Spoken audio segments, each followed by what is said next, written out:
The word appear is very common and powerful in English. It helps you talk about things coming into view or showing up. Appear means to become visible or to come into sight. It can also mean to seem a certain way based on what you observe. Many students confuse appear with disappear. Appear means to show up, not to vanish or go away.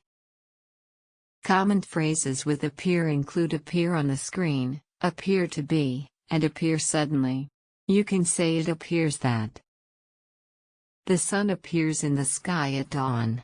She appears very confident. A new message appeared on my phone. The magician appeared out of nowhere. Once, a little boy waited for his father to appear after work. Suddenly, he saw his dad appear at the door. He smiled brightly.